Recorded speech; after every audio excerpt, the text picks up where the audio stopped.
Saya akan jujur, kalau hidup kamu tidak berubah 3 tahun terakhir, itu bukan karena nasib, bukan karena orang tua, bukan karena ekonomi negara, tapi karena kamu terlalu nyaman jadi pemalas. Kamu bilang ingin kaya, tapi bangun siang. Kamu bilang ingin sukses, tapi distraksi lebih penting dari masa depan. Kamu bilang ingin bantu keluarga, tapi konsisten saja tidak bisa. Hari ini saya tidak mau memotivasi kamu. Saya mau bongkar sesuatu yang mungkin menyakitkan.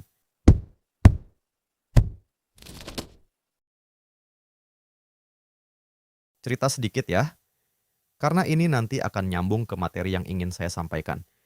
Dulu, saya juga pernah merasa hidup ini tidak adil.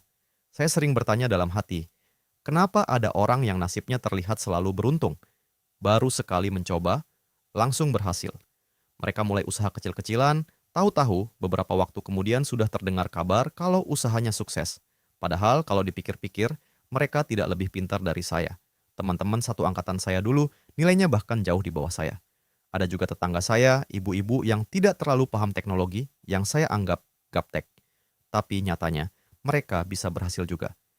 Lalu saya melihat diri saya sendiri dan bertanya, kenapa saya yang merasa lebih pintar malah tidak jadi apa-apa? Kenapa saya tidak bisa menunjukkan keberhasilan saya kepada mereka? Kenapa saya tidak punya sesuatu yang bisa dibanggakan? Padahal, saya merasa punya kemampuan. Saya merasa punya potensi. Saya merasa tidak kalah dari mereka. Tapi kenyataannya, saya tidak kemana-mana. Dulu, saya adalah tipe orang yang suka bangun siang. Bangun sudah lewat pagi, kadang mendekati siang. Lalu saya akan scroll HP berjam-jam. Dan ini bukan cuma untuk hiburan saja. Saya sering berdalih bahwa saya sedang mencari referensi. Saya bilang ke diri sendiri, saya sedang belajar. Saya nonton video edukasi. Saya baca artikel, saya simpan ide-ide. Lalu dari semua referensi itu, saya susun menjadi berbagai rencana. Rencana saya banyak sekali. Kenapa bisa banyak? Karena referensi saya juga banyak. Semakin banyak referensi yang saya konsumsi, semakin saya merasa jadi orang yang pintar. Saya merasa punya wawasan luas. Saya merasa lebih siap dari orang lain. Di kepala saya waktu itu hanya ada satu ketakutan. Saya tidak mau gagal. Karena itu saya berpikir, saya harus punya banyak rencana. Saya harus merancang semuanya dengan matang. Saya harus memastikan semuanya aman. Tapi yang terjadi justru sebaliknya. Rencana saya banyak, sangat banyak. Tapi eksekusinya, nol. Kepala saya penuh dengan perencanaan. Terlalu penuh. Setiap hari saya memikirkan langkah besar, memikirkan strategi, memikirkan kemungkinan risiko. Sampai akhirnya, saya tidak melakukan apa-apa. Semua saya tunda. Saya selalu punya alasan. Saya bilang ke diri sendiri, saya lagi capek, lelah mikir seharian. Padahal yang saya lakukan cuma berpikir, bukan bertindak. Saya bilang lagi, saya butuh healing dulu. Seolah-olah hidup saya sudah seberat itu. Padahal yang berat hanya pikiran saya sendiri. Kadang saya juga berkata, saya belum nemu passion. Ini masih tahap perencanaan saja.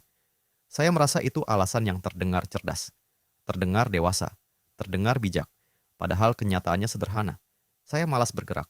Saya lebih suka rebahan. Sambil berpikir, sambil berkhayal tentang masa depan, membayangkan diri saya sukses, membayangkan orang-orang kagum, tapi semua itu hanya ada di kepala.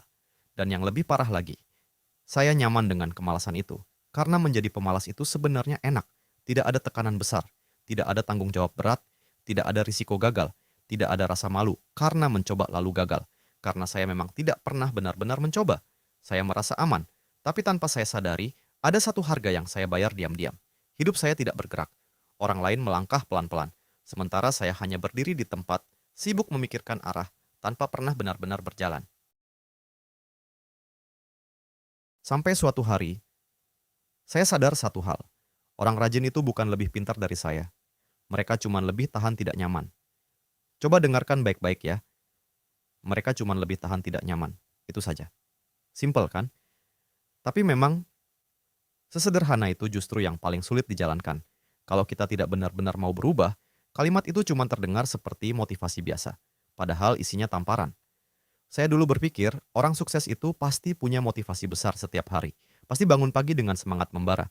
Pasti selalu on fire. Ternyata tidak. Dengarkan ini baik-baik. Ternyata tidak. Mereka tidak selalu semangat. Mereka tidak selalu terinspirasi.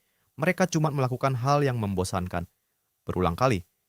Tanpa drama. Tanpa banyak alasan. Tanpa menunggu mood datang. Mereka kerja meski malas. Mereka jalan meski capek. Mereka tetap lanjut meski tidak ada yang tepuk tangan. Dan saya menunggu mood. Saya menunggu versi diri saya yang siap dulu. Menunggu ide saya terasa sempurna. Menunggu rencana saya benar-benar matang.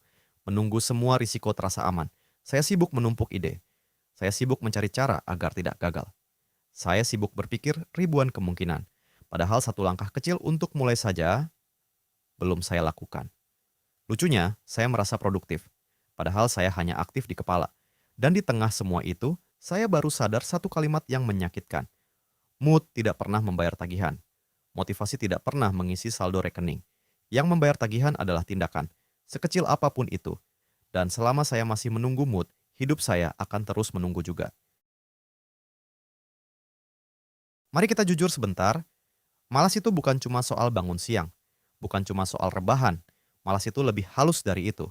Malas itu ketika kamu bilang, nanti saja, nanti belajar skill baru, nanti mulai olahraga, nanti perbaiki diri, nanti seriusin hidup.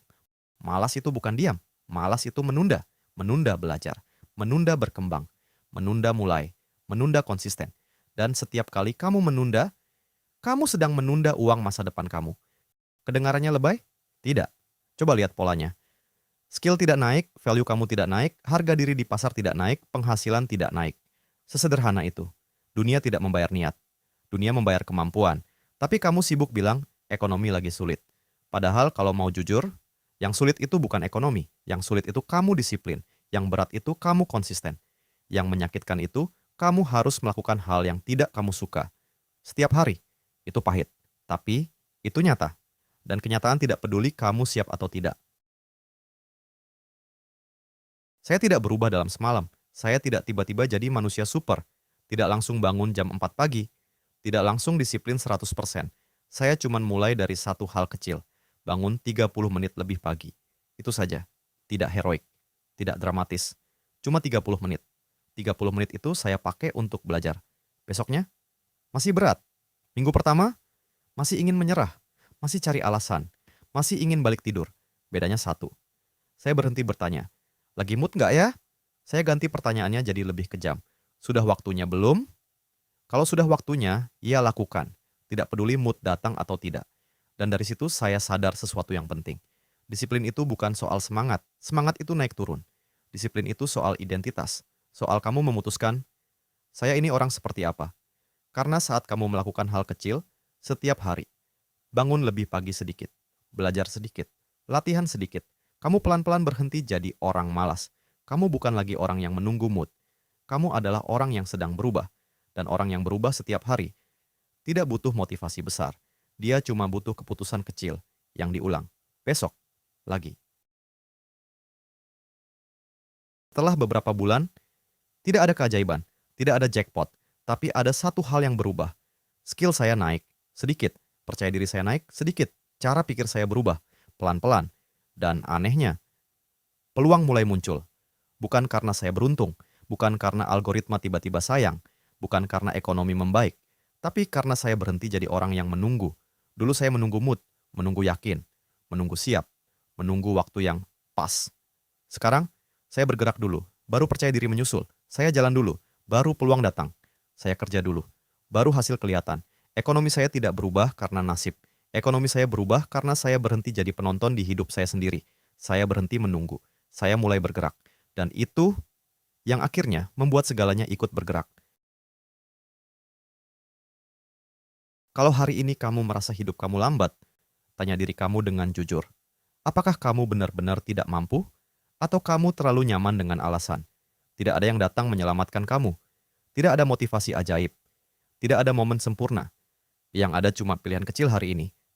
Tetap jadi versi lama, atau mulai bangun 30 menit lebih awal besok.